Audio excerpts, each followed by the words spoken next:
உள்ளத்தில் உறுதி கொண்டிருங்கள். இதை இயேசு கிறிஸ்துவுக்குள் பிரியமான என் சகோதர சகோதரிகளே, இந்த நிமிட நட்சத்திற்கு இயேசுவின் நாமத்தின் நான் உங்களை அன்போடு அழைக்கிறேன். உள்ளத்தில் உறுதி கொண்டிருக்க வேண்டும். ரோமர் 10:9 வாசிக்கிறோம், இயேசு கிறிஸ்துவை கடவுள் மரித்தோரிடமிருந்து உயிர் பெற்றார் என்று உள்ளத்தில் விசுவசித்து நாவினால் அறிக்கை செய்ய என்று சொல்கிறது. அப்படியாய் உள்ளத்தில் விசுவசித்து நாவினால் அறிக்கை செய்கின்ற பிள்ளைகளாய் நாம் மாறினோம் என்று சொன்னால் நாம் உள்ளத்தில் உறுதி கொண்டிருக்கிறோம். எபிரேயர் 11:6 வாசிப்பது போல கடவுள் இருக்கிறார் என்றும் தம்மை தேடுகிற பிள்ளைகளுக்கு கைமாறு அளிக்கிறார் என்று நம்பினோம் என்று சொன்னால் நாம் உள்ளத்தில் உறுதியாய் இருக்கிறோம்.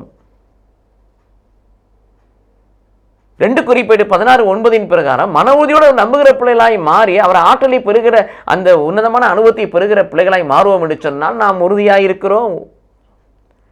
உள்ளத்தில் உறுதி கொண்டவர்களாய் இருக்கிறோம்.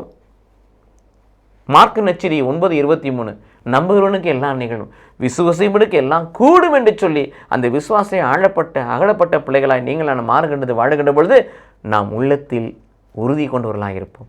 ஆகவே தடுமாற்றம் இல்லாதபடி மனமாற்றம் அடைந்த நாம் உள்ளத்தில் உறுதி கொண்டவர்களாக இருக்க ஆண்டவர் மீது நாம் கொடுக்கிற நம்பிக்கையை நமக்குள் அகலப்படுத்துவோம். கடவுள் நம்மை ஆசீர்வதிப்பாராக. ஆமென்.